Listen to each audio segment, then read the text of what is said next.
Hi, this is Jen Rubin, editor-in-chief of the Contrarian. When I heard of the ridiculous collapse, the capitulation on Sunday night, I thought of one person who I knew was going to be as angry as I was, and that's Ezra Levin, the co-founder of Indivisible. Ezra, what was your reaction when you heard the news? Incandescent rage, incredible disappointment. I'm not enough of a poet, Jen, to describe my emotional state.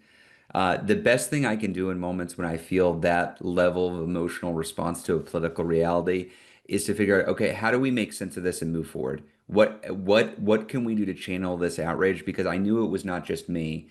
I knew this was all over the country. People who started to feel like maybe we have an opposition party, maybe we have Democrats who understand where we are and are able to unify and fight back. I know what they're feeling right now. And the worst case scenario coming out of this is people throw their hands up and say, well, I guess politics doesn't matter. There's no sense of engaging. And that's a real danger right now because the Absolutely. level of surrender, the level of capitulation. So Absolutely. I'm very focused on both understanding what just went down and then Yes, moving beyond it and saying, what does this require of us now? correct. Why was this such a bad deal? Um, what is in this that I mean, it's a hard question to ask because I'm Yeah, asking what nutritional value does cotton candy have? None. that's right. Uh, So let's give some context for this. What was the original Democratic demand? It was quite popular. The original Democratic demand was threefold. One, permanent extension of the ACA tax subsidies. Two, restoring Medicaid funding, which is closing rural hospitals and cutting people off from important health care. And three, no more blank checks to the regime. So that means no rescissions, no impoundments, Trump treating the federal budget like his personal piggy bank into that. Those are the three demands, all wildly popular, all had massive support among Democrats, among independents, sizable chunk of Republicans as well. That was the demand as of 40 days ago, 45 days ago, when we headed into shutdown. Democrats very quickly dropped Medicaid funding demands entirely, dropped out of it. Nobody's been talking about it for quite some time. They then stopped talking about rescission and impoundment. There was talk it was happening behind the scenes. We didn't really know, but it wasn't a major feature. They zeroed just on the ACA tax subsidies, and these are also popular. The frontliner Republican position, the Marjorie Taylor Greene position too, is that the ACA tax credits ought to be extended. This is not some lefty demand. This is an out of left field. It is wildly popular. That started as permanent. Then it went to multi-year as Democrats moderated their position further. And just last week, their deal was a 1 year extension, which is literally the proposal from frontline Republicans. That's not a Democratic proposal, it's a Republican proposal, which John Thune then rejected out of hand.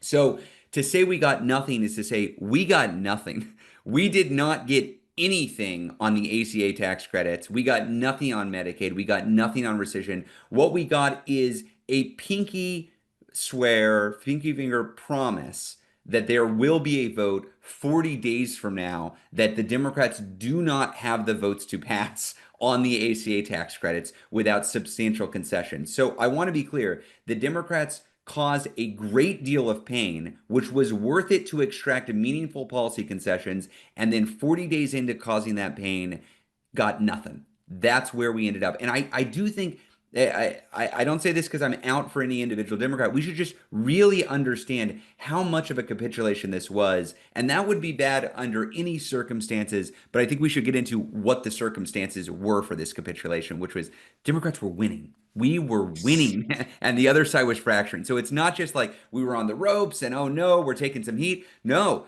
the regime is fracturing. The Republicans are scattering. We just had the largest protest in American history. We just had the best election night in a decade plus. The Democrats' approvals themselves were rising up. The public polling said that people supported the demands. And in response to all that, what do we get? 100% capitulation. We need to understand that happen because that should fuel our fire for what comes next. I couldn't agree more. And my colleague Tim Dickinson made a point that was really smart. It's even worse than a capitulation because if there is a vote, some moderate Republicans will join the Democrats knowing they don't have the 60 votes. So good old Susan Collins will get to go back to her That's voters right. and say, oh, look, I tried to Oh, save God. it and I couldn't. So it's even dumber than doing nothing because it blurs this line. This move reminds me of what Andrew Cuomo did in New York State for years and years, which was to empower systematically the Republicans to deprive Democrats of majorities so that he could kind of play both sides, so he wouldn't be pushed. Like it's very difficult to make an assessment of why would this be a rational move for Democrats who want to fight back against the regime or want to deliver for their constituents because obviously it's bad. The only way to really understand it is there's something deeply broken within the Democratic Party that treats the Republican Party as a partner rather than a real opposition.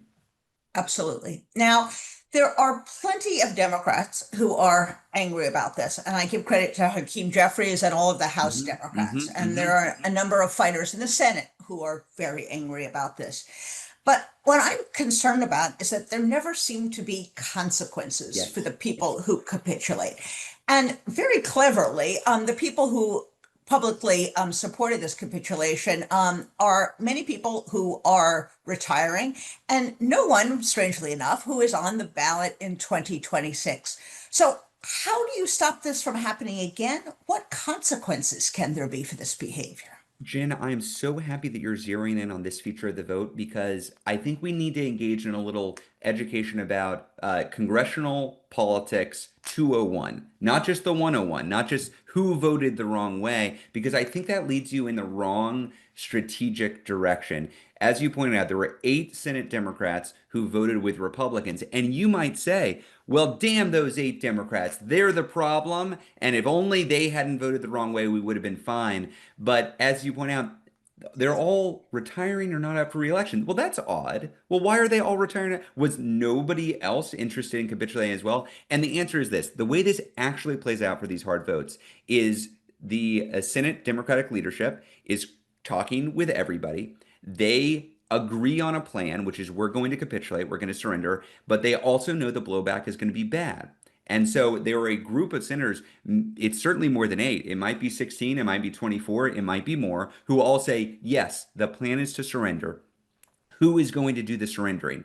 And then they pick the 8 members who are retiring or not up for reelection. So Mark Warner is a good example of this. He is big mad today and he's voting against the capitulation. We all know Mark Warner in Virginia was moving towards surrender.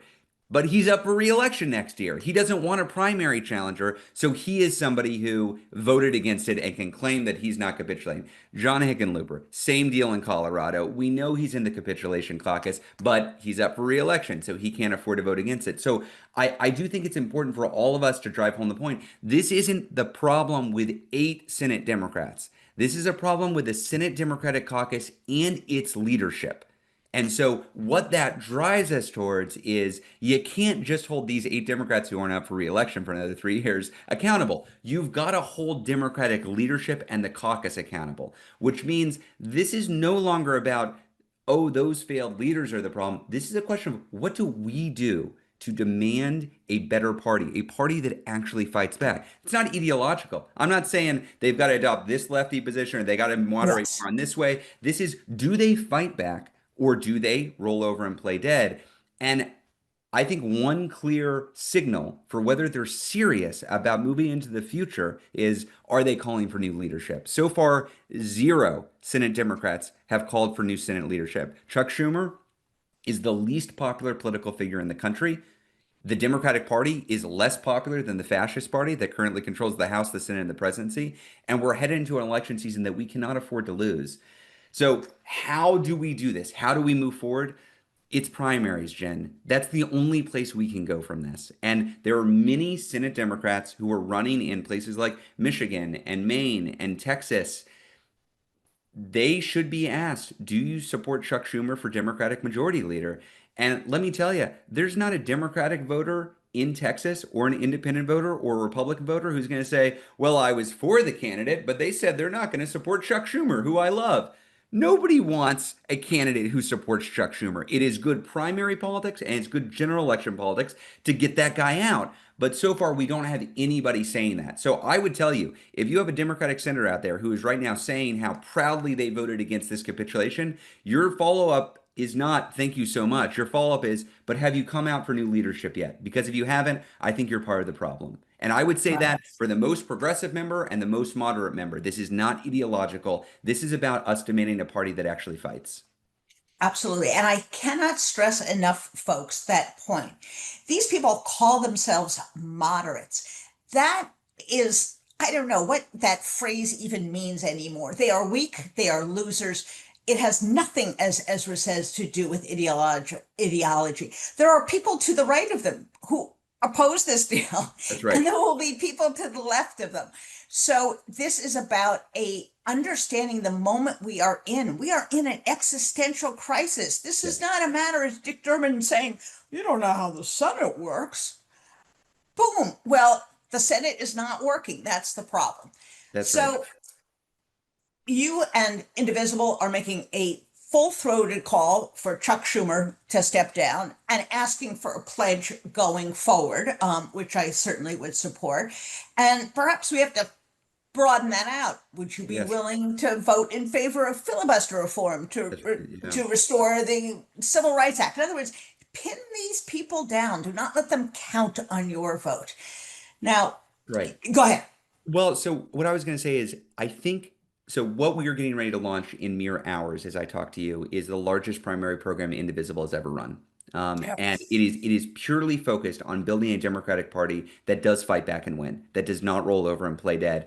These specific asks are going to be different for the Senate than for the House candidates, and they may change based on the district or state geography and the political realities. But I do think it is incumbent on us to be able to draw a very clear line and say, if you cross this line, if you are a fight back Democrat, we're with you. And if you are not willing to take these very clear popular stances, you're not willing to call for new leadership, you're not willing to commit to the kind of accountability and reform we need that everybody actually supports in the Democratic primary process, or the vast majority of people, then you're out. You're not part of this. And that, so I would encourage folks watching, if you've got a Democratic candidate, great, you've got a big opportunity. If you don't have a Democratic candidate who's running in a primary, you should be looking around the country and finding your one or two Democratic candidates who you were adopting, because you recognize they're the kind of candidate who's going to bring the change you want. Indivisible's launching a primary program today. We want people to be part of it, but also we want people exercising leadership on their own. If this is going to succeed, it's going to succeed because we all do the work to demand the party we need. Absolutely. And ideally, the result of this is no one will run on reelecting Chuck Schumer. That's In right. other words, I mean, it's not the aim to get rid of all the incumbents. It's to No. make sure we form a Democratic Party that is fighting, that is worth fighting for.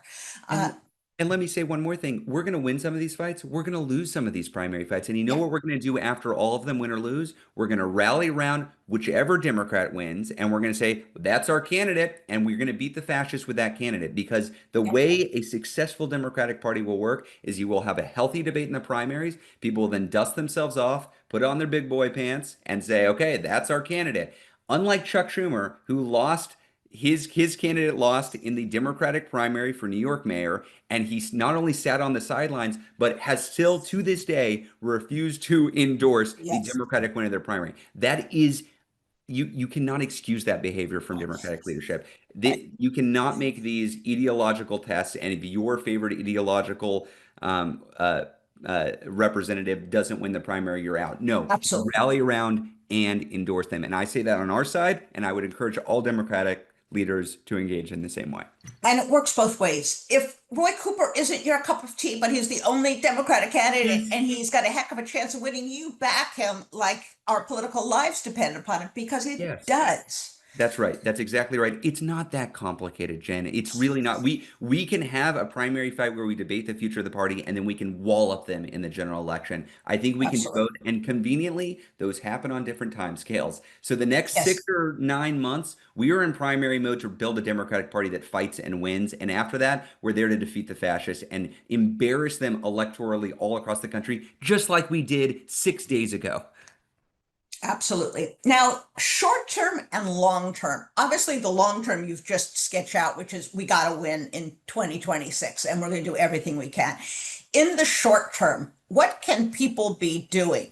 Is Yeah. it to rally the House? Is it to make it life miserable for the eight and the others who capitulated? What's kind of the short and medium term advice you would give people? Two immediate term things. This is not a totally done deal. The Freedom Caucus in the House is crazy. They might blow this all up. Like that is possible. And I think it is good that Hakeem Jeffries is out there criticizing the deal and saying he's going to whip his caucus against it, force the Republicans to come up for the vote. If you've got a Democratic House member, they have almost all of them outside of Jared Golden has done the right thing so far. You should encourage them to continue hold the line. I have relatively low hopes that's going to pan out, but it's not 0%. There is a sizable percent chance that we might still be able to win it, and we should be cheering on the Democrats in the House who are pushing this.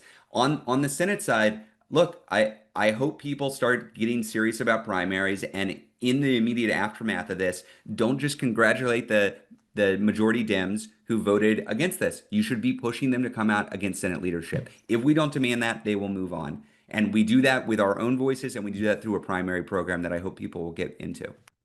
Absolutely. And I cannot stress enough, the solution to this is not to say, oh, that was too bad. Let bygones be bygones. Let's go back to fighting with Trump. You have to have a Democratic Party that is capable of fighting. And there have to be a set of consequences and a set of rewards for being a fighter or not being a fighter. That's right. You know, we talk to a lot of anti-authoritarian experts, people like Maria Stephan or Erica Chenoweth or Heather Cox Richardson, others who study this around the globe. And what I will tell you is no successful anti-authoritarian movement in the history of the world, as far as we can tell, has succeeded with a divided opposition. That does not work. You need an opposition that is united and fighting back against the regime that is trying to cement control. We can't have leadership that allows this kind of fracture. We just cannot. We will fail. We will either fail to win the midterms or Trump and his allies will steal the election regardless of what the results are. So if you want a unified opposition party, the good news is we have a pathway to build it, but we've all got to do the work to demand it. Absolutely. And the question for every candidate, folks, is who do you support for leadership? What are you willing to fight for? And how do we know you're the toughest fighter of the group running for office? Right. Because we want a competition for toughness, not for ideology, for toughness. Convince me that you're a fighter. Show me what about you. What have you said? What are you willing to say? And what in your background tells me you will fight to the mat for this. That's And I right. think if we do that, then we'll come out with a Democratic Party that can win. So Ezra, I cannot thank you enough. And I feel lifted up by your spirit and determination. And you heard it, folks. We got a game plan going forward. So hang in there and join the crew of people who are going to demand leaders that fight.